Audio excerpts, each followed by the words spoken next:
Dear students, మనం ఇప్పుడు oscillations అనే లెసన్ చెప్పుకుంటున్నాం. ఇందులో already part 1, part 2, part 3, part 4 అయిపించేసాం. ఇప్పుడు మనం పార్ట్ 5 చెప్పుకోబోతున్నాం అన్నమాట. ఈ పార్ట్ 5 వినబోయే ముందుగా ఆ 4 పార్ట్స్ చూసిన తర్వాతనే ఈ పార్ట్ చూడండి. ఇంతకుముందు మనం చెప్పుకున్న దాంట్లో టోటల్ ఎనర్జీ, సింపుల్ పెండ్యులం అవన్నీ కూడా చెప్పుకున్నాం. ఇప్పుడు మనం స్ప్రింగ్ కాన్స్టెంట్ అంటే ఏంటి, mass loaded spring motion simple harmonic మోషనేనా, దాని టైం పీరియడ్ ఎంత, ఇవి కనుక్కుందాం ఇప్పుడు మనం. Okay, force constant of a spring అంటే ఒక స్ప్రింగ్ యొక్క ఫోర్స్ కాన్స్టెంట్ అంటే ఏంటి, అది మన ఫస్ట్ కాన్సెప్ట్ అనమాట. దానికోసం consider a uniform massless spring in its unstretched state. అంటే మీరు ఒక స్ప్రింగ్ని ఊహించుకోవాలి. అది ఎలాంటి స్ప్రింగ్ అంటే ఏమాత్రం మాస్ లేనటువంటి స్ప్రింగ్ అనమాట. అసలు మాస్ లేకుండా ఉండే స్ప్రింగ్ ఉండదు, అసలు చాలా తక్కువ మాస్ ఉండే స్ప్రింగ్ అనమాట. యూనిఫామ్గా ఉండాలి, సాగదీయని స్టేట్లో ఉండాలి అది. అలాంటి స్ప్రింగ్ని ఒకదాన్ని మీరు ఊహించుకోండి. ఇక్కడ చూసారా, ఇదే స్ప్రింగ్ అనమాట. ఇదేమో ఒక రిజిడ్ సపోర్ట్ అంటే ఒక దృఢమైనటువంటి ఆధారం. దానికి ఒక స్ప్రింగ్ని సస్పెండ్ చేసాం. ఆ స్ప్రింగ్ ఎలాంటి స్ప్రింగ్ అంటే మాస్లెస్ స్ప్రింగ్ అనమాట. ఏమాత్రం మాస్ లేదు, అది యూనిఫామ్గా ఉంది. దానికి మనము ఒక మాస్ని కూడా అటాచ్ చేసామన్నమాట. ఓకేనా? సరే, ఇది దాని అన్స్ట్రెచ్డ్ స్టేట్లో ఉంది, ఇంకా ఏమాత్రం సాగదీయాల దీన్ని. When the spring is stretched, the restoring force developed in the spring tries to bring the spring back to its equilibrium position. The restoring force developed is directly proportional to the elongation produced in the spring. అంటే మనం ఆ స్ప్రింగ్ని ఏమాత్రం కొంచెం క్రిందికి లాగామనుకోండి, అప్పుడు దాన్ని stretch చేసినట్టు కదా. అప్పుడు ఏమవుతుందంటే స్ప్రింగ్లో రిస్టోరింగ్ ఫోర్స్ అనేది డెవలప్ అవుతుంది. ఆ రిస్టోరింగ్ ఫోర్స్ ఏం చేస్తుందంటే స్ప్రింగ్ని మళ్ళీ మీన్ పొజిషన్కు తీసుకురావడానికి ట్రై చేస్తుంది అనమాట. ఎలా, ఇక్కడ చూసారు కదా, స్ప్రింగ్ని ఇలా క్రిందికి లాగామన్నమాట. అంటే దాంట్లో కొంచెం ఎలాంగేషన్ కలిగించాం. ఎలాంగేషన్ అంటే సాగుదల. అలా చేసినప్పుడు ఏమవుతుందంటే ఈ స్ప్రింగ్లో రిస్టోరింగ్ ఫోర్స్ అనేది ఒకటి డెవలప్ అవుతుంది. ఆ రిస్టోరింగ్ ఫోర్స్ ఏం చేస్తుందంటే ఈ ఎలాంగేట్ అయిన స్ప్రింగ్ని మళ్ళా మీన్ పొజిషన్కు తీసుకురావాలని ట్రై చేస్తుంటుంది. అంటే రిస్టోరింగ్ ఫోర్స్ ఎప్పుడు కూడా మళ్ళీ మీన్ పొజిషన్కు తీసుకురావాలని ట్రై చేస్తుంది, కాబట్టి మీన్ పొజిషన్ వైపే ఉంటుందన్నమాట. ఈ స్ప్రింగ్లో వచ్చినటువంటి ఎలాంగేషన్ ఫర్ ఎగ్జాంపుల్కి ఎక్స్ అనుకోండి, అప్పుడు ఎలాంగేషన్ ఎంత ఉంటే రిస్టోరింగ్ ఫోర్స్ కూడా అంతే ఉంటుంది, ప్రపోర్షనల్గా ఉంటుందన్నమాట. అంటే restoring force is proportional to elongation. అంతేకాకుండా ఎలాంగేషన్కు ఆపోజిట్ డైరెక్షన్లో రిస్టోరింగ్ ఫోర్స్ ఉంటుంది. అంటే ఫర్ ఎగ్జాంపుల్ స్ప్రింగు క్రిందికి ఎలాంగేట్ అయిందనుకోండి, రిస్టోరింగ్ ఫోర్స్ ఇలా పైకి ఉంటుంది. ఇక్కడ చూడండి, స్ప్రింగ్ పైకి కంప్రెస్ అయిందనుకోండి, రిస్టోరింగ్ ఫోర్స్ ఆపోజిట్ డైరెక్షన్లో ఇటు ఉంటుంది. అంటే రిస్టోరింగ్ ఫోర్స్ ఎప్పుడు కూడా ఈ స్ప్రింగుని ఇలా మీన్ పొజిషన్కు తీసుకురావడానికి ట్రై చేస్తుంటుంది. అంతేకాకుండా రిస్టోరింగ్ ఫోర్స్, ఎలాంగేషన్ ఈ రెండు ప్రపోర్షనల్గా ఉంటాయి, ఆపోజిట్ డైరెక్షన్లో కూడా ఉంటాయి. కాబట్టి మనం ఏమని రాయొచ్చు, ఎఫ్ ప్రపోర్షనల్ టు ఎక్స్ అని రాయొచ్చు కదా. కాకపోతే ఆపోజిట్ డైరెక్షన్లో ఉన్నాయి కాబట్టి -x రాయొచ్చు. మరి ఇప్పుడు ప్రపోర్షనాలిటీని తీసేస్తే ఎఫ్ ఈజ్ ఈక్వల్ -kx, అంతేగా రాసేది. k ఏంటి అంటే ప్రపోర్షనాలిటీ కాన్స్టెంట్ అనమాట. So F is equal to -kx. Negative sign ఎందుకు ఉంది అంటే ఈ రిస్టోరింగ్ ఫోర్సు, ఎలాంగేషన్ రెండు కూడా ఆపోజిట్ డైరెక్షన్లో ఉంటాయని చెప్పడానికి ఇక్కడ నెగటివ్ సైన్ పెట్టాం మనం. సరే, ఓకే. ఇప్పుడు k ఎంత అంటే k పేరు స్ప్రింగ్ కాన్స్టెంట్ లేకపోతే స్టిఫ్నెస్ కాన్స్టెంట్ అంటారు. kని స్ప్రింగ్ కాన్స్టెంట్ లేకపోతే స్టిఫ్నెస్ కాన్స్టెంట్ ఎలా అని చెప్పచ్చు అనమాట. మరి k is equal to f/x కదా. So k is equal to f/x. ఇక్కడ మనం మైనస్ ఏం పెట్టలేదులే, ఎందుకంటే ఆపోజిట్ డైరెక్షన్లో ఉంటుంది అని చెప్పడానికే మైనస్, అంతేగాని మ్యాగ్నిట్యూడ్ని గురించి చెప్పేటప్పుడు మైనస్ అవసరం లేదు. k is equal to f/x. So మీకు ఇప్పుడు స్ప్రింగ్ కాన్స్టెంట్ k అంటే ఫోర్స్ బై ఎలాంగేషన్ అని తెలిసిపోయింది కదా, restoring force by elongation. So restoring force developed per unit elongation. Restoring force developed per unit elongation is called spring constant or force constant. అర్థమవుతుందా? మరి దీనికి unit ఏంటి అంటే, యూనిట్ని మనం బై హార్ట్ చేయబడలేదు, ఇక్కడ ఫార్ములా ఉంది కాబట్టి ఫోర్స్ బై ఎలాంగేషన్ కదా, ఫోర్స్కి ఏమో న్యూటన్, ఎలాంగేషన్కి ఏమో మీటర్, కాబట్టి ఎస్ఐ యూనిట్ ఏంటి అంటే న్యూటన్ మీటర్ ఇన్వర్స్. మరి సిజిఎస్ యూనిట్ ఏంటి? Dyne centimetre inverse. ఓకేనా? రైట్. ఇప్పుడు larger the value of force constant of a spring, greater is the stiffness and smaller is the elongation for a given wire. ఇక్కడ మీకు తెలుస్తూనే ఉంది కదా, కే అనేది ఎక్స్కి ఇన్వర్స్లీ ప్రపోర్షనల్ కదా. అంటే కే అనేది ఎంత ఎక్కువ ఉంటే, అంటే స్ప్రింగ్ కాన్స్టెంట్ ఎంత ఎక్కువ ఉంటే ఆ స్ప్రింగ్ అంత స్టిఫ్గా ఉన్నట్టు లెక్క, ఎలాంగేషన్ చాలా తక్కువ ఉంటుంది. The larger the force constant, the smaller will be the elongation. కాబట్టి ఆ రెండు ఇన్వర్స్లీ ప్రపోర్షనల్ టు ఉంటాయి అన్నమాట. మరి ఈ ఫోర్స్ కాన్స్టెంట్ వేటి మీద డిపెండ్ అవుతుందంటే, దాని లెంగ్త్ మీద, అంటే స్ప్రింగ్. నెక్స్ట్ అది ఏదో ఒక వైర్తో చేస్తుంటారు కదా, ఆ వైర్ రేడియస్ మీద. నెక్స్ట్ అది ఏదో ఒక మెటీరియల్తో చేస్తుంటుంది కదా స్ప్రింగ్, దాని నేచర్ ఆఫ్ ది మెటీరియల్ మీద డిపెండ్ అయి ఉంటుంది. స్ప్రింగ్ కాన్స్టెంట్గా యాక్చువల్ ఫార్ములా ఏంటంటే eta r power 4/4 NLR cube. ఇదనమాట. అంటే ఏ ఫ్యాక్టర్స్ మీద ఈ ఫోర్స్ కాన్స్టెంట్ డిపెండ్ అవుతుంది అని చెప్పే ఫార్ములా ఇది. ఈటా అంటే rigidity modulus of the material of the spring, అంటే అది ఏ మెటీరియల్తో చేయబడి ఉందో దాని రిజిడిటీ మాడ్యులస్ ఈటా అనమాట. నెక్స్ట్ ఆర్ అంటే ఆ వైర్ రేడియస్, ఎన్ అంటే number of turns per unit length in the spring, L అంటేనేమో length of the spring, R అంటేనేమో స్ప్రింగ్ ఇలా రౌండ్గా ఉంటుంది కదా దాని రేడియస్ అనమాట ఆర్ అంటే. ఓకేనా? ఇంకా నెక్స్ట్ ఏంటి, స్ప్రింగ్ కాన్స్టెంట్ అనేది ఇక్కడ చూడండి, లెంగ్త్కి ఇన్వర్స్లీ ప్రపోర్షనల్ కదా. So spring constant is inversely proportional to length. అలాంటప్పుడు మనం ఏమని రాయొచ్చు దీని నుంచి, కే ప్రపోర్షనల్ టు 1/L అంటే అర్థం ఏంటి, ఇక్కడ రాస్తున్న దీని meaning. That implies KL is equal to constant అనే కదా. మరి KL is equal to constant అంటే దాని మీనింగ్ ఏంటి, K1L1 is equal to K2L2 అనే కదా. ఇలా రాయొచ్చు అనమాట మనం. సో ఇది కూడా మీరు గుర్తుపెట్టుకోండి, K1L1 ఈజ్ ఈక్వల్ K2L2. మరి ఇక్కడ మన దగ్గర ఒక స్ప్రింగ్ ఉంది, దాని స్ప్రింగ్ కాన్స్టెంట్ K, దాని లెంగ్త్ L. దాన్ని మనం రెండు పీసెస్గా కట్ చేసేసాం. ఒక పీస్ లెంగ్త్ L1, ఇంకొక పీస్ లెంగ్త్ L2. ఆ రెండు పీసెస్ కూడా స్ప్రింగ్ కాన్స్టెంట్స్ మారిపోతాయి, డైమెన్షన్స్ మారిపోయినాయి కదా, కొలతలు మారిపోయినాయి కదా, కట్ చేసేసాం కదా. మరి అలాంటప్పుడు ఒక పీస్ స్ప్రింగ్ కాన్స్టెంట్ ఏమో K1, ఇంకొక పీస్ స్ప్రింగ్ కాన్స్టెంట్ ఏమో K2 అనమాట. ఎలా కట్ చేసేసాం మనం, ఇలా మన దగ్గర ఒక స్ప్రింగ్ ఉందన్నమాట, ఇక్కడ వేస్తున్నా ఇదే స్ప్రింగు, ఇది పొడవుగా ఉన్నటువంటి స్ప్రింగ్ అనమాట. దీని లెంగ్త్ ఎంత అంటే L. దీని స్ప్రింగ్ కాన్స్టెంట్ ఎంత అంటే K. దాన్ని రెండు పీసులుగా కట్ చేసేసాం. ఇదొక పీసు, దాని స్ప్రింగ్ కాన్స్టెంట్ K1, లెంగ్త్ ఏమో L1. ఇది ఇంకొక పీస్ అనమాట, దీని స్ప్రింగ్ కాన్స్టెంట్ ఎంత అంటే K2, లెంగ్త్ L2. ఈ L1 ప్లస్ L2ని సమ్ చేస్తే L వస్తుందని మీకు తెలుసు, ఎందుకంటే Lనే కదా మనం రెండు పార్ట్స్గా స్ప్లిట్ చేసింది. మరి L1 plus L2 is equal to L అని మీకు తెలుసు అనమాట.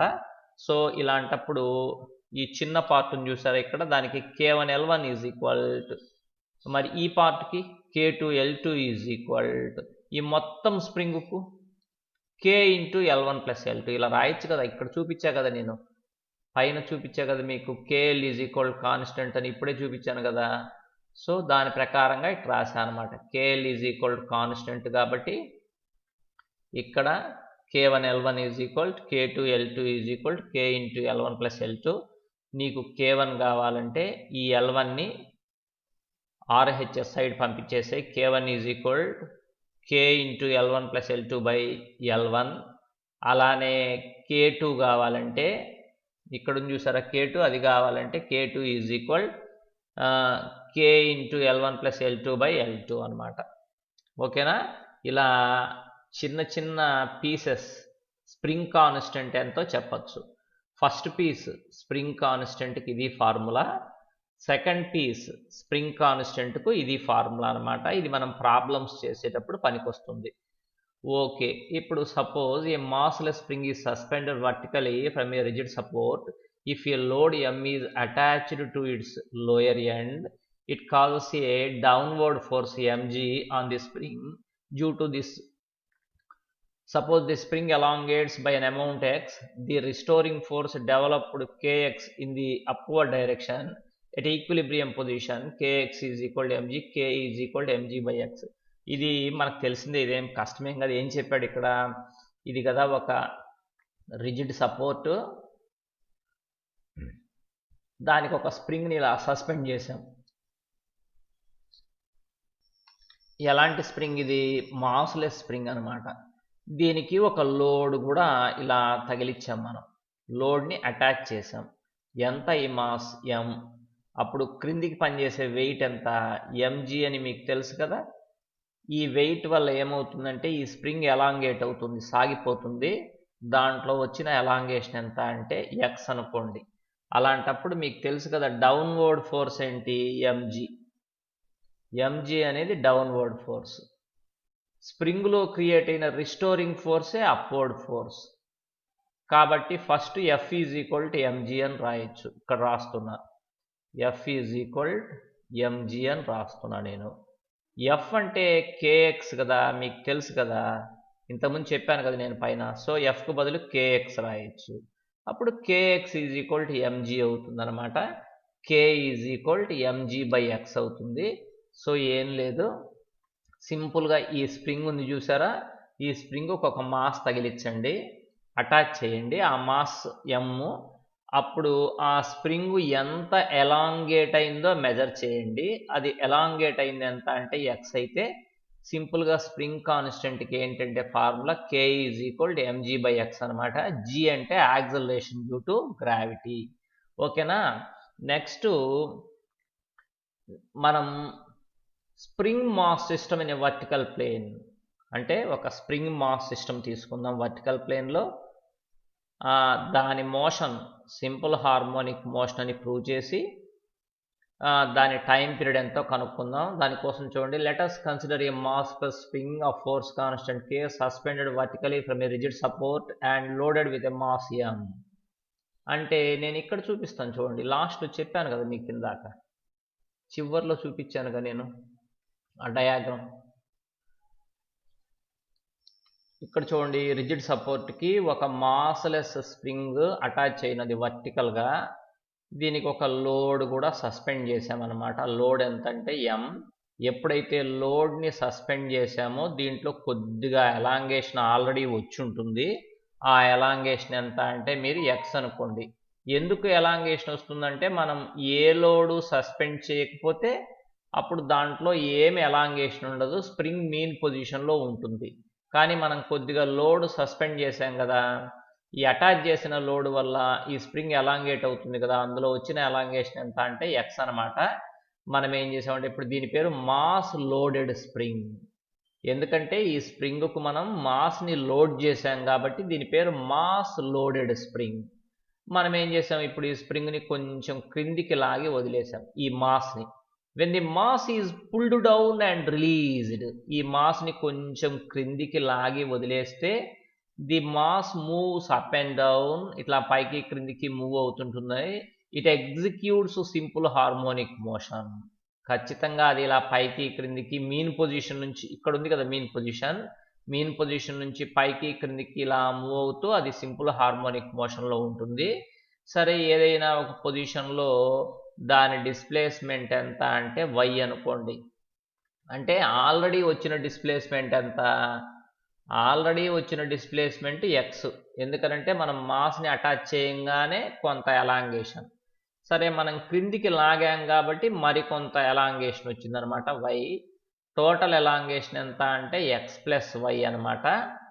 సో ఇప్పుడు ఈ ఫోర్స్ అనేది ఎలా ఉంటుందంటే restoring force F is equal to minus k into x plus y, ఎందుకంటే total elongation x plus y కాబట్టి minus k into x plus y plus అడిషనల్గా ఇంకొక వెయిట్ ఎంజీ కూడా క్రిందికి ఉంది కదా.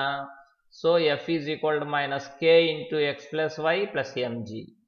అంటే అప్వర్డ్ ఫోర్స్ ఏమో రిస్టోరింగ్ ఫోర్సు, ఈ రెండు డౌన్వర్డ్ ఫోర్సెస్ అనమాట. అందుకని ఇలా రాసా. అప్పుడు minus kx minus ky plus mg అవుతుంది. మీకు తెలుసు కదా కేఎక్స్ అంటే ఎంజీ అని. సో కేఎక్స్కి బదులు ఎంజీ రాస్తే ఇక్కడ minus MG plus MG cancel అయిపోయి సింపుల్గా F is equal to minus k y అని వచ్చేసింది అనమాట.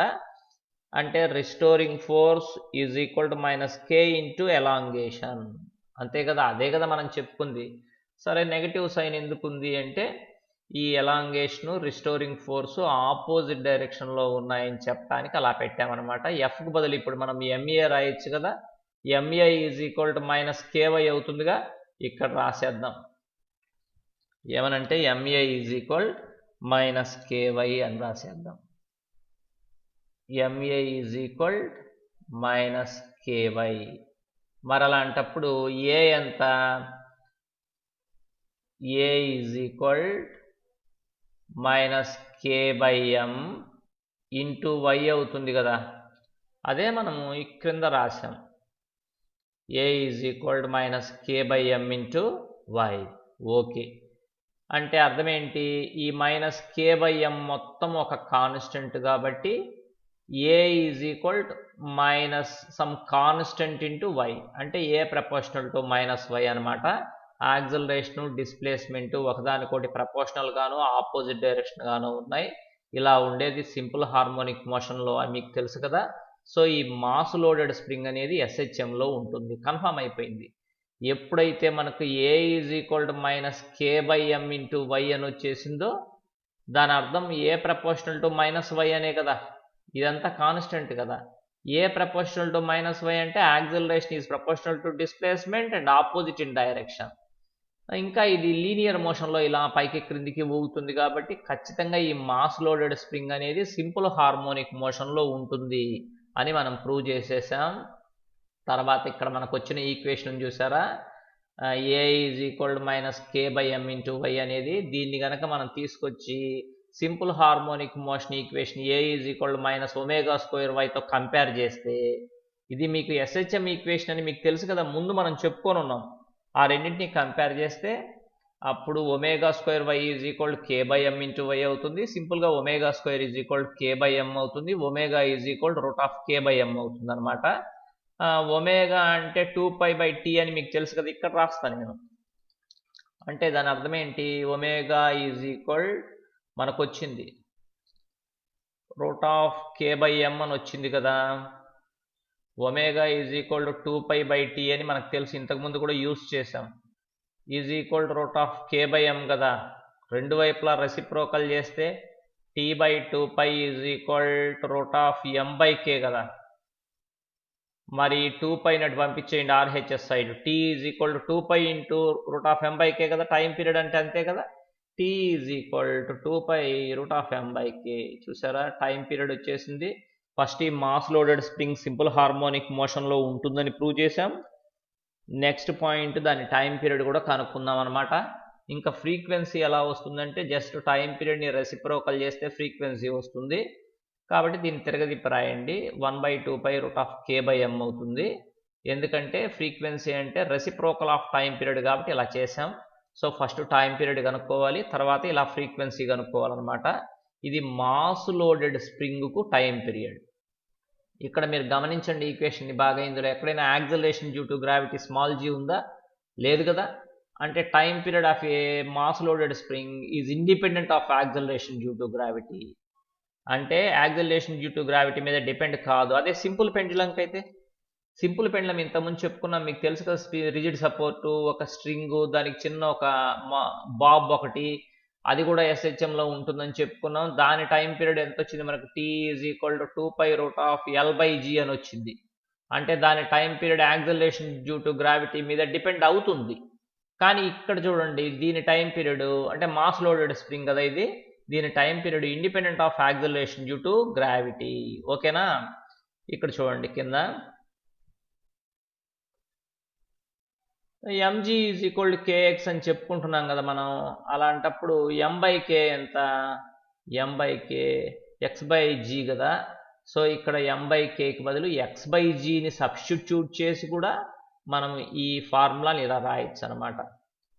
సార్ మరి ఇక్కడ టైం పీరియడ్ అనేది g మీద డిపెండ్ అవుతుంది కదా సార్, ఇక్కడ ఉంది కదా అనొచ్చు మీరు. అలా కాదు, ఎందుకంటే ఒకవేళ g పెరిగినా తగ్గినా అకార్డింగ్లీ x కూడా మారి x/g మాత్రం కాన్స్టెంట్గా ఉంటుంది.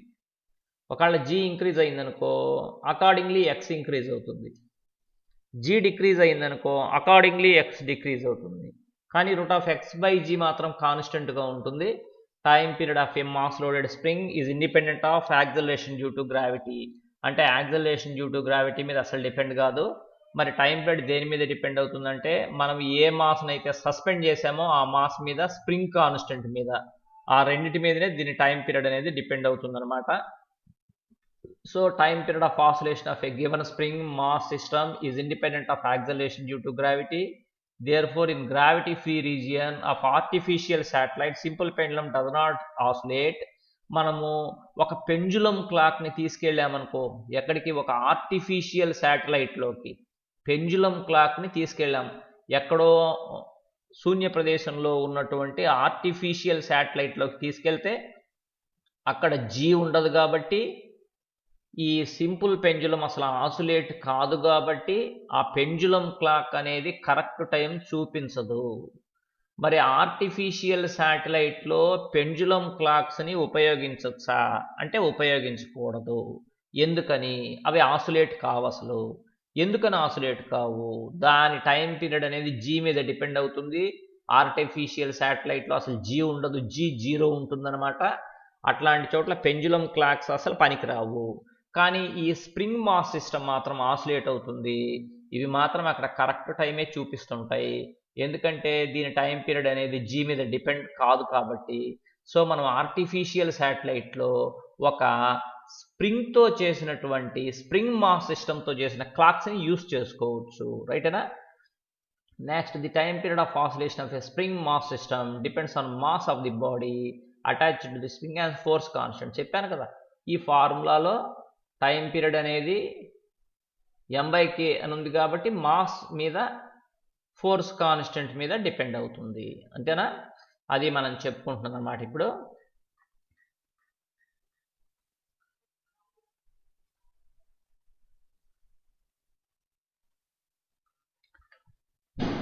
ఓకే, ఇదంతా ఓకే చెప్పుకున్నాం మనం.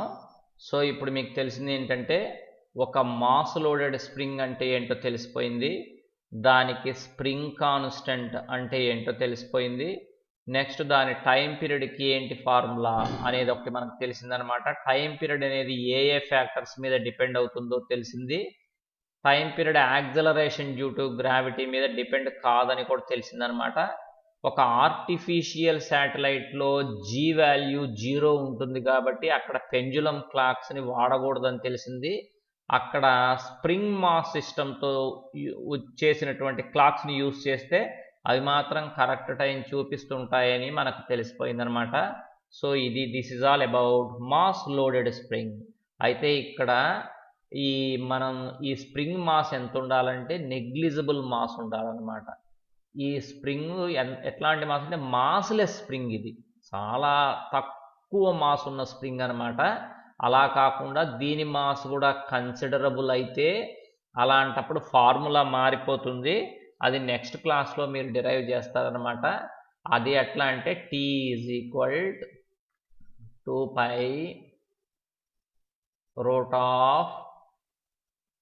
√m ప్లస్ m/3/k ఇట్లా వస్తుంది ఫార్ములా. ఇక్కడ క్యాపిటల్ M అంటే ఏంటి, మనము ఇక్కడ అటాచ్ చేసాను చూసావా ఆ మాస్. స్మాల్ m అంటే ఏంది, ఈ స్ప్రింగ్ మాస్ అనమాట.